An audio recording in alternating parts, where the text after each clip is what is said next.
এসে গেছি আমি আবার একটা নতুন রেসিপি নিয়ে। শীত তো এসেই গেল, আর বাজারে মাশরুম ভর্তি। এরকম এক প্যাকেট মাশরুম নিয়ে এসেছিলাম। আর মাশরুমে তো প্রচুর প্রোটিন, আর রাত্রে রুটি দিয়ে বানিয়েছিলাম। তার রান্নাটা দেখতে হবে তো, খেতে দুর্দান্ত হয়েছিল, বিশ্বাস করো। একদিন বানিয়ে খেয়েও। চলো আর দেরি না করে তোমাদের রান্নাটা দেখাতে শুরু করে দিই।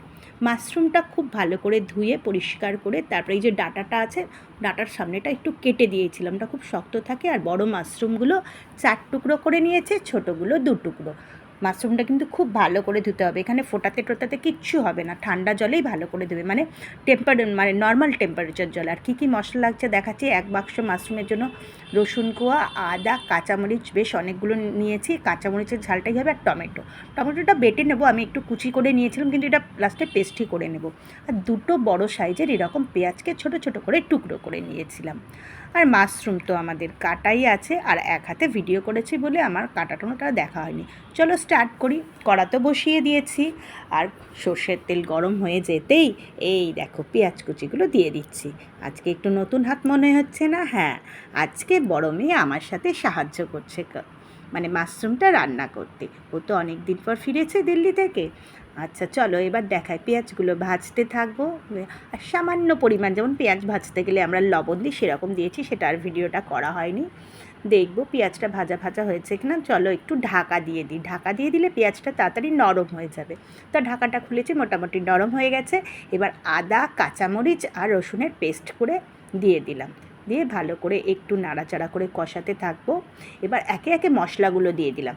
হলুদ গুঁড়ো, মানে রান্নার যে চামচগুলো থাকে, ছোটো চামচের 1 চামচ হলুদ গুঁড়ো, 1 চামচ জিরে গুঁড়ো, 1 চামচ ধনে গুঁড়ো, আর বেশ অনেকটা পরিমাণ এখানে কাশ্মীরি লঙ্কা গুঁড়ো দিলাম। আর এমনি লাল লঙ্কা গুঁড়ো দেবো না, কাশ্মীরি লঙ্কা গুঁড়ো দিলাম যাতে বেশ সুন্দর একটা কালার আসে। আর ঝালটা হবে কিন্তু কাঁচামরিচে। আচ্ছা এবার পরিমাণ মতো আমরা, মানে যতটা পরিমাণ তরকারিতে লাগবে পরিমাণ মতো লবণ দিয়ে দিলাম। এবার একটু গরম মশলা দিলাম একটা ছোটো চামচের, আর একটুখানি 1 চামচ মতো দিলাম তোমার গোলমরিচ, মানে কালো গোলমরিচের গুঁড়ো, দিয়ে ভালো করে আবার নাড়াচাড়া করে কষাতে থাকবো। এবার আস্তে আস্তে দেখো মোটামুটি, কিন্তু গ্যাসের ফ্লেমটা কিন্তু কমিয়ে রাখতে হবে। বেশ মোটামুটি আদা রসুনের যখন কাঁচা গন্ধটা চলে যাবে, সেই সময় টমেটোটা পেস্ট করে দিয়ে দিলাম। একটা টমেটো নিয়েছি মাঝারি সাইজের, সেই টমেটোটাকে পেস্ট করে আমি দিয়ে দিয়েছি। বেশ ভালো করে কষাতে হবে। আর জানো তো, যত কষাবে খেতে তত টেস্ট, রান্নার টেক্সচারও তত সুন্দর হবে। এবার একটু চাপা দিয়ে বেশ টমেটোটা, মানে টমেটোর কাঁচা গন্ধটা যেতে দেবে। এবার দেখো খুলতেই দেখেছো তেল ছেড়ে গেছে, কি সুন্দর। হ্যাঁ, এইবার দেখো, এইবার এখানে আমি একটু দুধ দিলাম। এটা অপশনাল, তোমরা দিতেও পারো নাও দিতে পারো, দিলে একটু একটা স্মুথ টেক্সচার আসে, বুঝেছো? এবার দুধটা দিয়ে গ্যাসের ফ্লেমটা কিন্তু কমানোই থাকবে, বারবার মনে রাখবে। ভালো করে নাড়াচাড়া করে 2-4টে দানা চিনি, এটাও অপশনাল। এবার সামান্য পরিমাণ একটু জল দিলাম যাতে মশলাটা না ধরে যায়। বেশ ভালো করে, তোমরা দেখতেই পাচ্ছ, তোমরা এই যে পেঁয়াজগুলো মোটামুটি সেদ্ধ হয়ে গিয়ে একদম নরম হয়ে গেছে। এবার আবার গ্যাসের ফ্লেমটা কমিয়ে দিলাম, দিয়ে একটা ঢাকা দিয়ে দিয়েছিলাম। ঢাকাটা খুলতেই দেখেছো জাস্ট রঙটা দেখো, মশলাটা কি সুন্দর রং ছেড়েছে। এইবার এর মধ্যে সেই মাশরুমগুলো দিয়ে দেবো।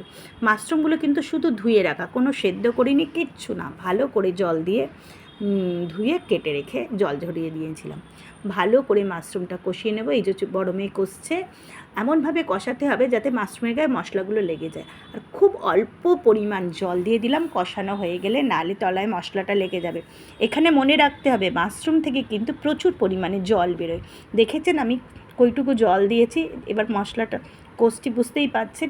এইবার মশলাটা কষিয়ে একটা ঢাকা চাপা দিয়ে দেবো, দিয়ে লো ফ্লেম করে দিয়ে রেখে দেবো বেশ কিছুক্ষণ ধরে। মাঝে মাঝে খুলে খুলে নাড়াচাড়া করে দেখতে হবে সিদ্ধ হয়েছে কিনা। যেই সিদ্ধ হয়ে যাবে, এই দেখুন আমার রান্নাটা হয়ে গেছে, এখানে সিদ্ধ হয়ে গেছে, টেক্সচারটা দেখতে পাচ্ছেন। এবার গ্যাসের ফ্লেমটা আমি বন্ধ করে দেবো, দিয়ে ওপর থেকে একটু সামান্য পরিমাণ বাটার দিয়ে দিলাম, আর আবার একটু শাহি গরম মশলা ওপর দিয়ে ছড়িয়ে দিলাম। তারপর চাপা দিয়ে স্ট্যান্ডিং টাইমে বেশ কিছুক্ষণ রেখে দিলাম, 5-7 মিনিট স্ট্যান্ডিং টাইমে রেখে দিলাম। এইবার সবাই তো বসে আছে খাবে, আর জাস্ট এবার রুটির সাথে দেখুন টেক্সচারটা দেখেছেন, যেন মাটন মনে হচ্ছে, মাটনের গ্রেভি। আমি ক্যামেরায় ঠিক আসছে না, আর তানি তো বসে পড়েছে। আমার রান্নাটা ভালো লাগলে অবশ্যই লাইক শেয়ার কমেন্ট করবে, ফলো দিয়ে পাশে থাকবে। যারা ইউটিউবে দেখবে সাবস্ক্রাইব করবে। সবাই ভালো থাকবে।